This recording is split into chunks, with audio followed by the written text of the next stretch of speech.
What's up, gamers? Welcome to another cube design video, working on my new cube, The Leftovers. If you missed the first video, go check that out so you'll have some context for what we're doing here. I'll have a playlist, so it'll be easy to follow along. Working on what's probably going to be a 360 card desert cube with cards that, some new cards, but a lot of cards I had lying around from previous cube environments, maybe some cards I played and constructed. A lot of stuff in my collection that I wasn't otherwise using that we're putting to work.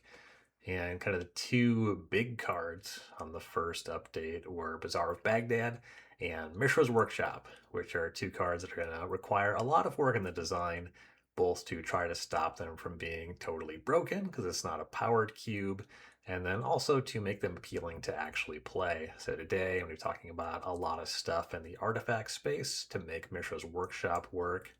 So I am being watchful to not have super busted workshop decks. Talked a little bit about what I want the ceiling to big artifact decks to be in the cube on the previous video. There's going to be some of that going on here today. You'll get a feel for what's not here in terms of like huge outputs for artifact decks. And of course, starting to get more of the picture of what is here. And then for Mishra's Workshop, you kind of need two things. You need ways to spend 3 mana to cast artifacts. You need to actually be able to make use of that mana boost for it to be appealing. And then you need to have a high volume of artifacts in your deck because you need to actually be able to cast a decent clip of your spells.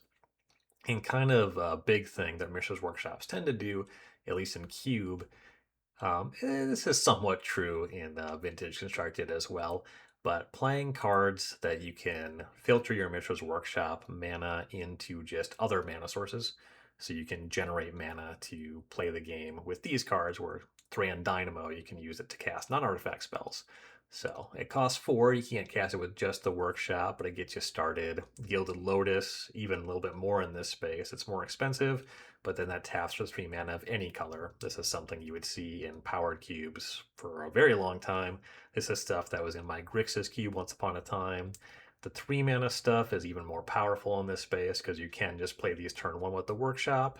And then Coalition Relic, Lone Power Stone. These are cards that are really good at ramping you up to 6 mana.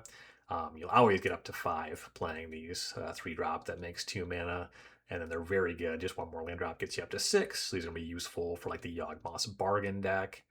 And then one that I actually really like in the Mishra's Workshop space is Metalworker, because this card signals all the same things that Mishra's Workshop does. It says you want to have a bunch of artifacts and you want to be casting expensive artifacts. So it's going to be playing in the exact same space as Mishra's Workshop. Of course, you can play Metalworker on the first turn with Mishra's Workshop. And yeah, just signals, hey, draft a lot of artifacts, make a lot of mana. So play them in that space. Another really classic cube card with awesome art. Excited to be getting some play out of this one again. Another card that was in the Grixis cube once upon a time. Basalt Monolith plays in kind of space that's close to Metalworker. It's very similar to Coalition Relic, Warm Power Stone. A big difference is with Basalt Monolith, because you have to pay 3 mana if you ever want to untap it. This is like a one-time mana burst. And if the game continues to go long, you can reset it and use it again. There's going to be some ways to untap it. But when you draft Basalt Monolith, you kind of have an intention to get up to no good. The idea is you want to use this to power out a 7-drop very quickly, some high impact spell, or for this to be part of the mana generation for a big combo turn. Basalt Monolith can be used to cast a lot of 6 mana spells. It's useful in those decks if you have anything expensive to cast, but then it really shines more in that combo space. Basalt Monolith is really going to be lining up with the Yawgmoth's Bargain that I talked about last week. So this one really reinforces the combo space, plays great with Mishra's Workshop. Could have some threats to cast here too. Of course, Lodestone Golem, restricted in Vintage. A fine cube card, kind of fragile, dies to a lot of stuff, but will slow down decks trying to cast non-artifact spells. So once again, really signals everything that Mishra's Workshop's about. So you kind of get more and more cards in this space. So even if you don't open the workshop, maybe somehow you end up drafting this cube and don't really know any of the conceits. Some people don't want to know. They want to draft blind. And so just having stuff that communicates what is happening in the cube, Lodestone Golem really exists in that space. and then making non-artifact spells cost 1 more plays really well with all of this artifact mana acceleration too. Newer card, Scrawling Crawler. I like this one a lot. It is a card that does show up in Vintage Constructed. Really good to cast turn 1 off of a workshop, and you'll just play this in an aggressive deck. And the extra card draw is really useful when you have this mana production, kind of in a different way than with Lodestone Golem, but drawing extra cards when you're making extra mana, that is strong. And Scrawling Crawler just plays in aggressive decks. Like, I'm going to be pretty happy to have this in the red aggressive decks in this cube, I imagine. Really like this card a lot. It's kind of like barely on the outside. It's been in my 180 card vintage cube lists, but currently not in. And I also like that this kind of punishes stuff in the Yawgmoth's bargain space. There's going to be some other strong draw spells in the cube, and that ability to deal damage to your opponent when they draw cards. That's going to come up against some of the strong stuff going on here, so I like that. And then I'm trying to avoid stuff that like mostly stuff that is still in like my 180 card powered cube. And so there's not going to be a Tinker here, but I do have Cold Out the Forge Master. This is actually a card that I think can play in the 360, definitely in the 540 powered cube space. A big thing, I think that Nadu actually made Cold Otha Forge Master better, because if you want to play with Lightning Greaves, then that plays both in the Forge Master space and the Nadu space. Lightning Greaves, Forge Master, Blightsteel Colossus, that's really strong. I'm not doing that. I just have like a pretty honest Cold Out the Forge Master here. It's a card that is nice to cast off of Mishra's Workshop. You're going to be able to use this to drum up some of the 6 and 7 mana artifacts I have in the cube. 5 mana 3/5 is not nothing. Many of the cards that I'm going to have in this environment are going to be older, and so this kind of body was more relevant then, and then all this specific fast mana for artifacts.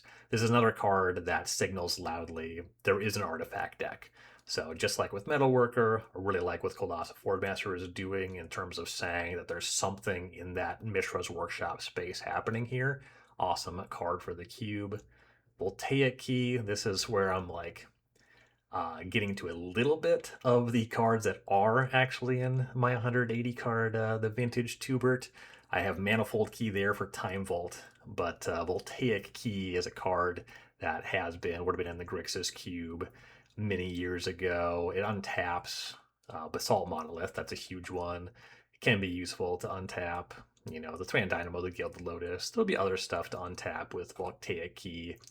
It's a card that just like has uses. It might not obviously be something that you think of in terms of Mishra's Workshop support, you know, because it does just cost 1, but in terms of at least all those mana accelerants, the key is going to play well with them. So you're going to want this in your Mishra's Workshop deck.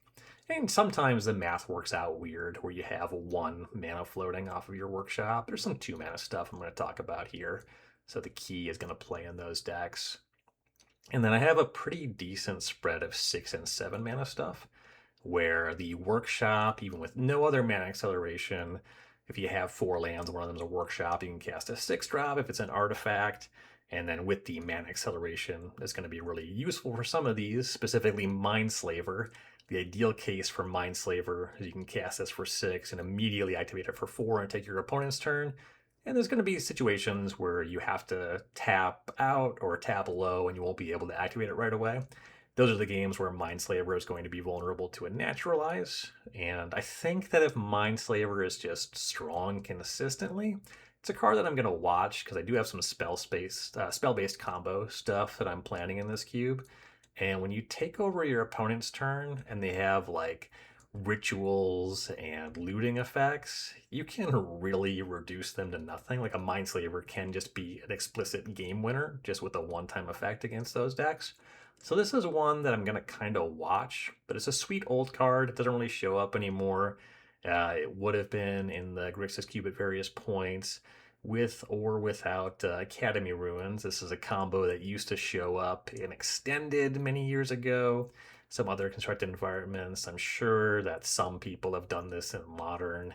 The Blue Tron players, I suppose, have probably done some amount of Mindslavering in Academy Ruins. This is a full lock. It takes an obscene amount of mana, but once you have 13 mana, you have 10 mana for your Mindslaver, You have your Academy runes, and 1 and a blue to tap your Academy runes. You can continue to draw Mindslaver. So I have these here.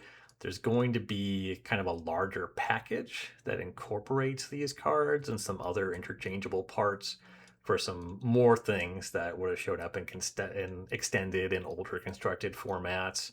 Stuff that was in cubes, so I think this 2006, 20 years ago, when options were more limited.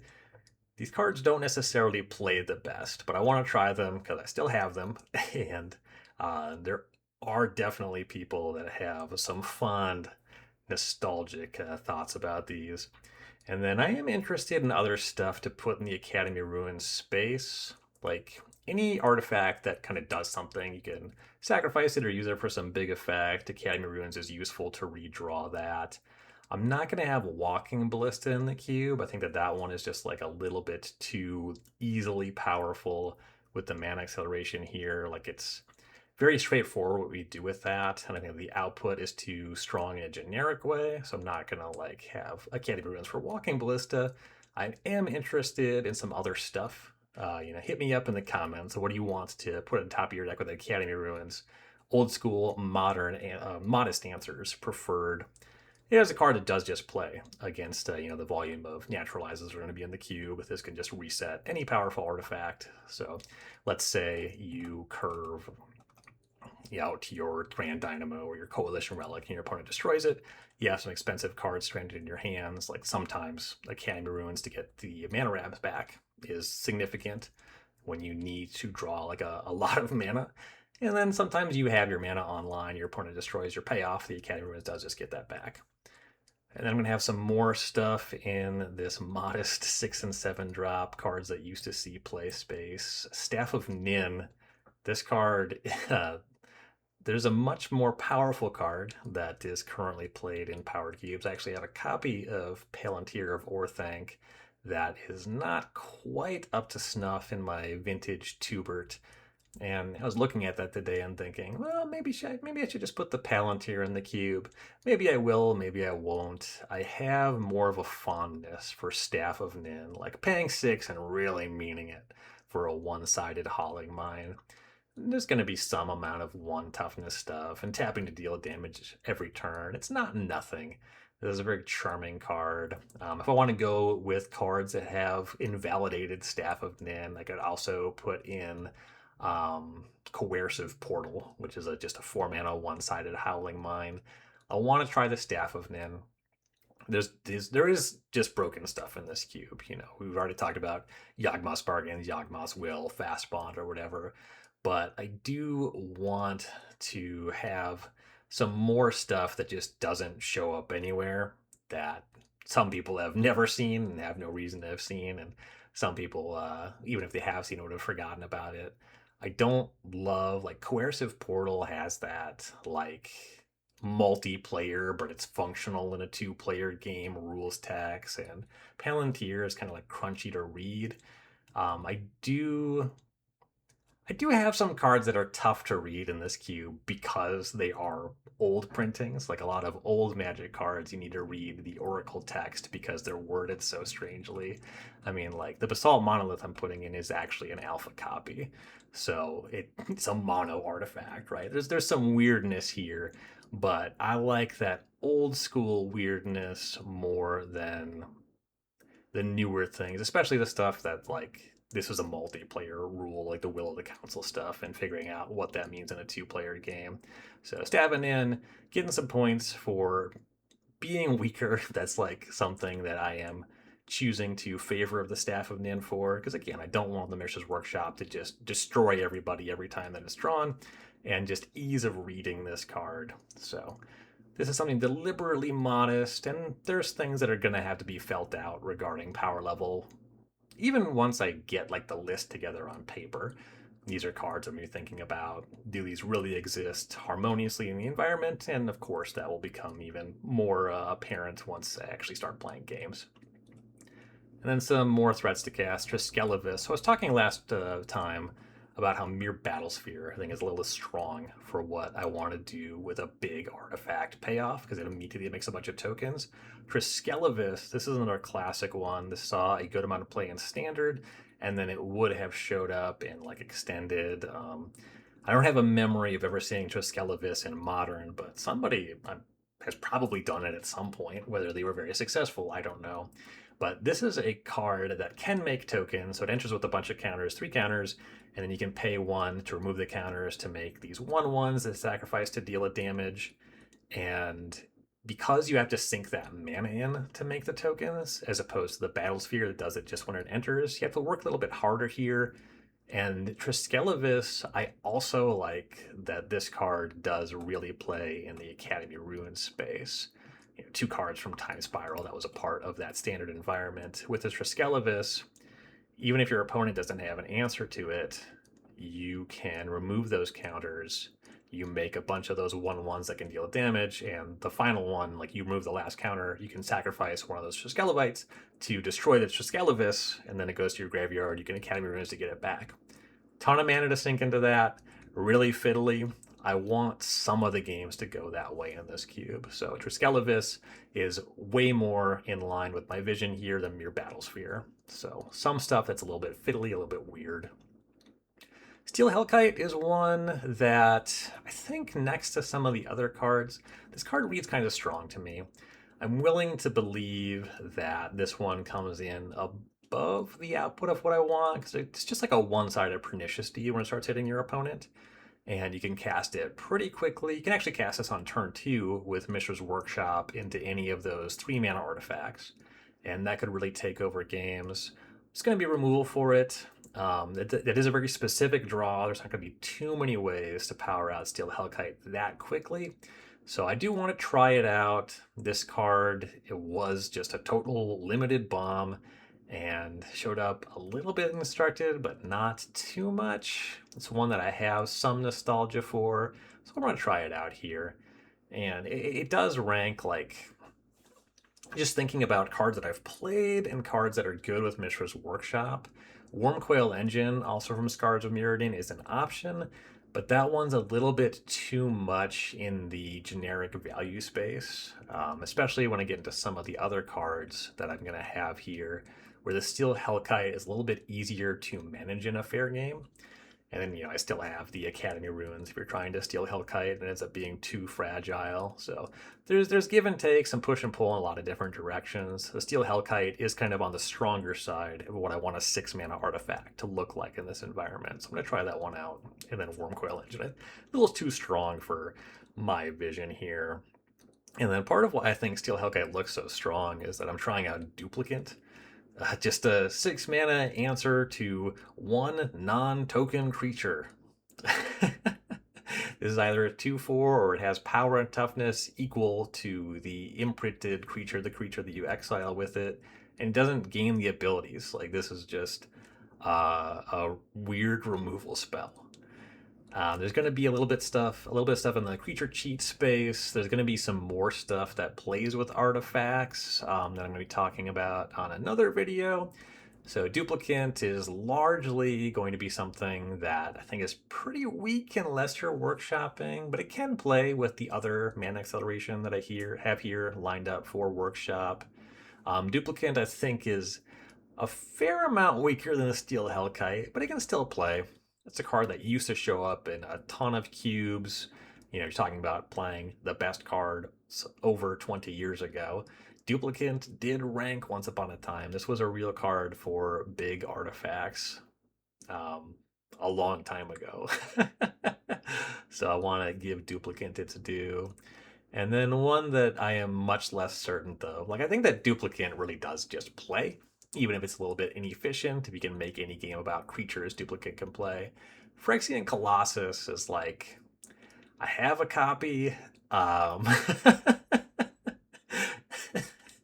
Cost 7, so Mishra's Workshop can ramp you into it. You can find this what's called Otha Forge Master. It's hard to block. It hits hard. Voltaic can untap it, so you can get around the drawback.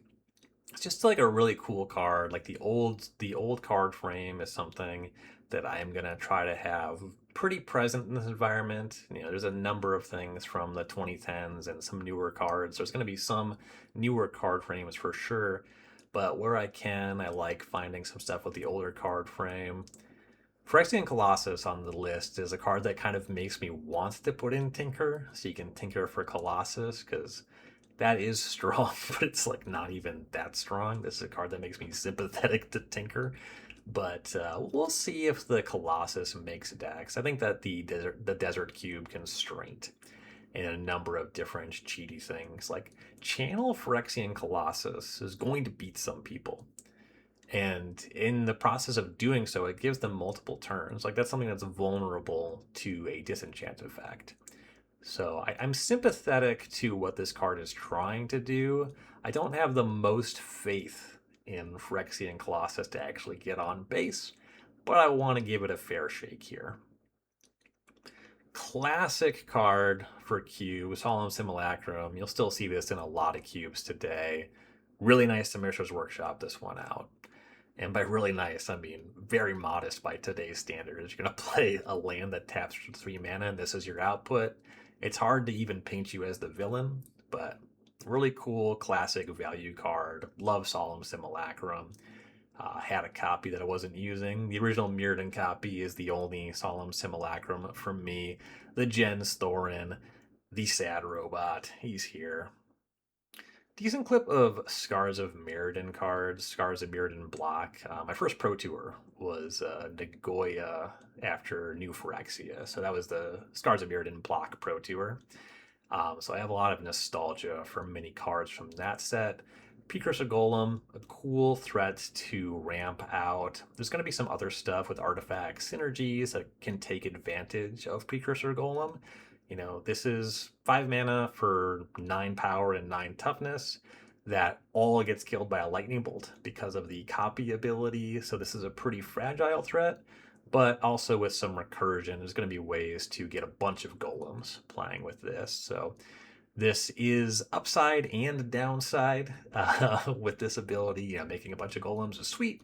There's some drawbacks there. I love just that design where the strength of the card also is tied to its weakness. So I like the way that Precursor Golem plays. It's a nostalgic hit for me. Unfortunately, I had this in one of my PT draft decks, but I don't have the stamped copy. I do wish that I kept all of those. I have some cards with pro stamps, and some of them will be going into this queue. Sadly, Precursor Golem is not one of them, but nice one to cast off of Mishra's Workshop for sure. And then Trading Post. This is a card that I loved when it was printed into Standard. I played a mono blue Trading Post deck that was using Wormcoil engines. This is actually part of why I didn't want to put Wormcoil engine in, because the value engine with Trading Post and Wormcoil engine, it is really difficult to come back from doing anything resembling a fair game plan. And I think you can still do strong things with Trading Post with weaker tools than Wormcoil engine to grind out the value. And I really enjoy playing this with like Phyrexian Metamorph, having a clone effect that you can keep getting out of the graveyard. This card does a lot of things. It looks pretty modest, and in a sense it is, but over time you generate a ton of value. And the cards that it really plays with are going to be the Wellsprings. Mycosynth Wellspring and Ichor Wellspring. These are not the strongest things to like Mishra's Workshop out, but Mycosynth Wellspring does kind of play in that space of making up for Mishra's Workshop's drawback, because it can only cast artifacts. Having an artifact that goes and finds a basic land is going to help you cast some non-artifact spells. And then both of these Wellsprings, they enter, give you some value, and then they're really good cards to sacrifice to the Trading Post to draw cards, and then you can, make your goats or sacrifice whatever creature to get these back, and you generate a lot of value that way. And then these cards I actually played in my block constructed deck in my first Pro Tour. I was playing a Tezzeret Agent of Bolus deck, which is a card that I might have to put that one in this cube, actually. I landed on these Wellsprings the other day. Actually, I keep adding a couple odds and ends. The stack gets a little bit longer all the time, and so I added these ones when I was thinking about Trading Post. And so just nice value cards with Tezzeret Agent of Bolus, making something with a dies trigger into a 5/5 was solid. The plus ability finding these was solid. And then in that deck, we played 4 copies of Phyrexia's Core, which is a land. You can pay 1 and tap it to sacrifice an artifact to gain a life. Phyrexia's Core is not going to be in the spread here, but Trading Post is the same thing. So when Trading Post was printed into Standard, that was already nostalgic for me with these cards. And then this is just kind of a stronger package here. We're talking about playing with Mishra's Workshop. And then another one from that block constructed deck, Spine of Ishsaw. This is just a sweet one. I've been thinking about I'm going to do a separate package that just has to do with interaction I'm trying. And I don't have that much that can destroy lands, but I want to have some. And when it comes to a 7 mana artifact, I think that that's a reasonable amount of mana to spend on something that destroys a bounce land or a Kildare Outpost. So Spine of Ishsaw, this is a sweet one. This was a nice top end in that Tezzeret Agent of Bolus deck because the plus ability made it easy to find. And the Phyrexia's Core actually sacrificing this and being able to return it to your hand and then just cast it and slowly grind your opponent out. That was a real thing in some block constructed games. It wasn't that effective against the best deck in that format, the Temper Steel deck, but it did play in all the mid-range matches there. And it's something that could play here in Mishra's Workshop, allowing you to cast Spine faster. Like this is what a Vindicate is going to look like in this cube. So ramming up to 7 mana and casting Spine of Ishsaw, it's going to win some games. And some of the games where it's less impactful, there's going to be opportunities to use cards like Trading Post to continue to loop the Spine and try to grind your opponent out that way, which I'm pretty excited for that. That's just more hoops than the Steel Hellkite. Like the Steel Hellkite seems like it might be really backbreaking if it gets to attack once. You have to work harder for this stuff, and I'm more sympathetic to the stuff that's more of an engine. And then I do just have a little bit more in the creature space, like Stonecoil Serpent is a card that I probably wouldn't have in this cube if I didn't have Mishra's Workshop. You'll play this in an aggressive deck. Like this kind of thing, like a colorless card that can go in any deck, is something that I'm on the lookout for designing a desert cube. I want spells that people can play. I want people to get to a 40 card deck that they're happy playing, not just playing anything that is worthless. So Stonecoil Serpent, you'll just play in an aggressive deck, and this card plays fine in even mid-range and sometimes controlling decks. Like you just put a bunch of mana into this and it blocks, and it gets around some removal spells as well with protection from multicolored. So it's just a fine one. And, you know, I think that this maybe plays in the aggressive decks more than the workshop decks. But workshopping it out, if you have the Lodestone Golem, if you have the Scrawling Crawler, there's like an aggressive potential slant for the workshop deck, and Stonecoil Serpent helps with that.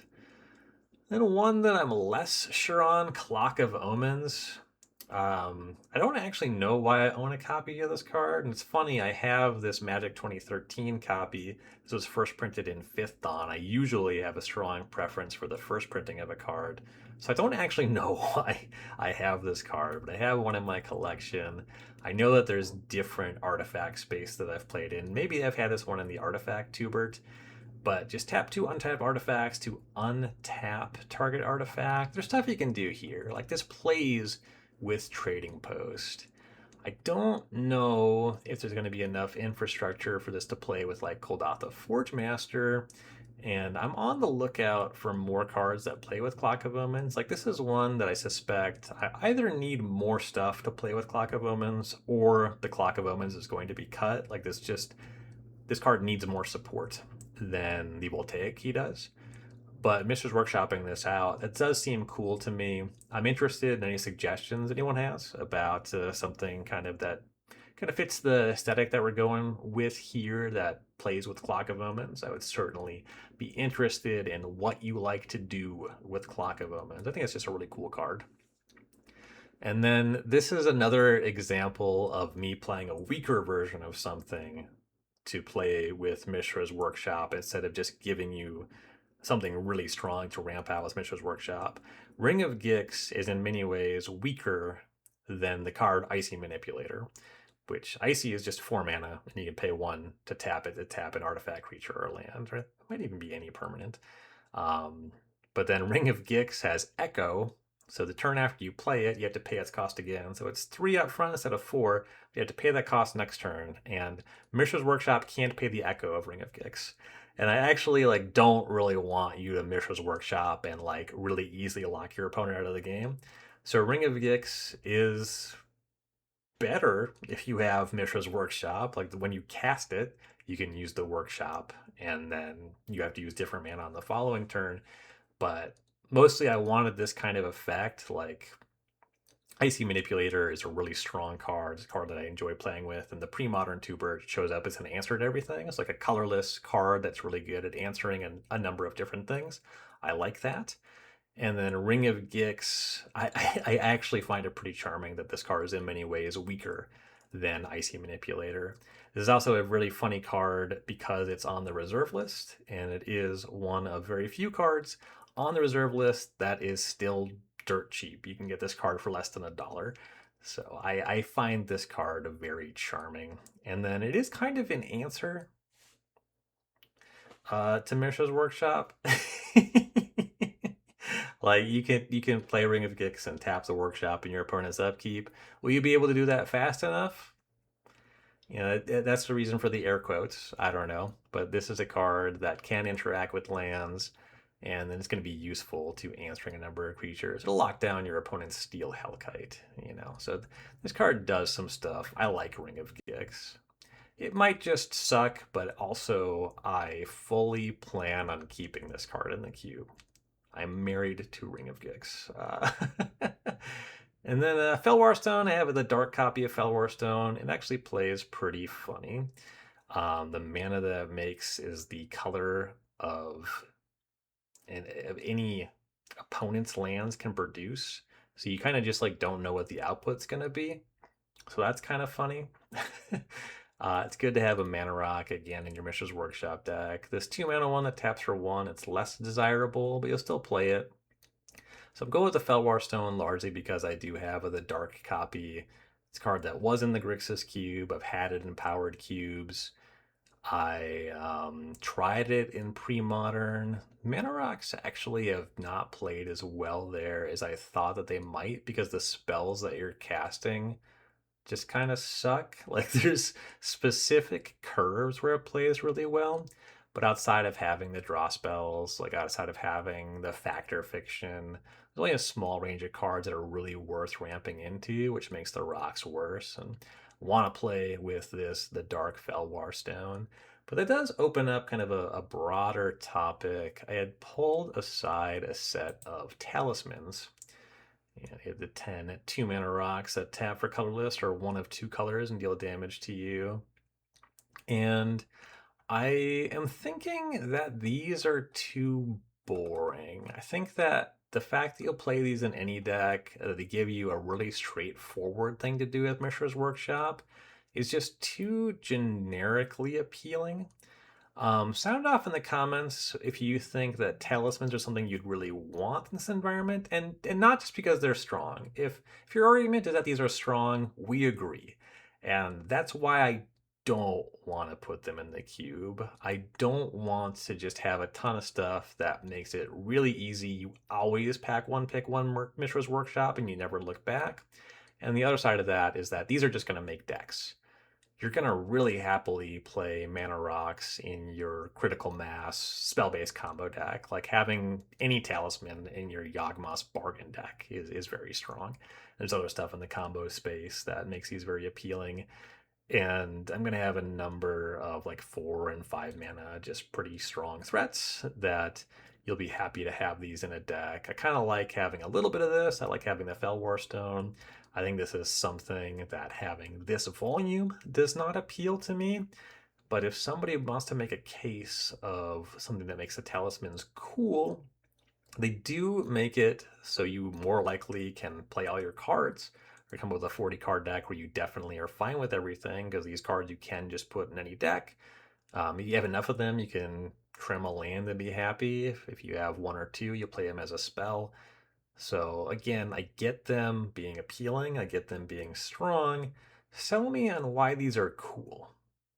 So if you think that the talisman should be in the leftovers, or if there's something you would like to see that would make the talismans fun or maybe more appealing or intriguing rather, sound off in the comments on that.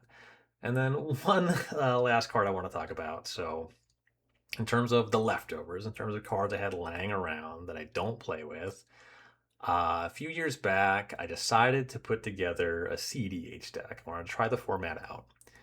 And I got to play a various, like one or two games maybe. And it had been sitting on a shelf. And then one day they banned Mana Crypt. And that's fine, whatever. Commander's not for me anyway. They can do whatever they want with the format. Um, but it doesn't change the fact that I have two book Mana Crypts. So Mana Crypt is just in the powered two bird. It's unquestionably strong there. This card really is just power. It's not as strong as Soul Ring, but it's like not that far off. And so I have this extra copy of Mana Crypt, and it looks sweet. It's a very cool part of Magic history. And I was thinking, well, should I put this in this cube? Like I have a Mishra's Workshop. There could be more mana acceleration. Ultimately, I think this just pushes the cube too much in the space of games that are over on the first turn. Mana Crypt is so busted. The personal struggle is like, it doesn't make me happy to own this, but it also wouldn't make me happy to get rid of this. So I don't know. Somebody make an argument why maybe it would be cool to have Mana Crypt in this cube. I'm somewhat sympathetic. I'm thinking about it. It's just a dope card, but also it's completely broken and just doesn't have that much in the way of meaningful counterplay. Or maybe you are looking for a book Mana Crypt. Maybe you're going to be at CubeCon next month and you have something dope you want to trade me for my extra Mana Crypt. We can talk about that. I don't know. I just have this Mana Crypt. I wanted to put it out of the conversation starter. I'm looking for more space to invite people to offer what they want to see in the cube. So let's look at that. What do you think about talismans? What do you think about Mana Crypt? I think Mana Crypt is kind of a non-starter. The talismans, I think we can possibly do. But yeah, so that's our next package here on the leftovers. So kind of the idea is I'm going to be looking at a lot of cards with something to go here in theme. So this is kind of a lot of stuff that is kind of feeding the Mishra's Workshop space. Thank you for watching here. If you like what you saw, by all means, feel free to subscribe to the new Patreon. Check out my podcast, 180MTG. The Patreon is associated with that. Patreon.com/180MTG. Put out a podcast every week that drops on Mondays. Check that out. And stay tuned for more videos on the leftovers. Thanks again, and I'll see you next time.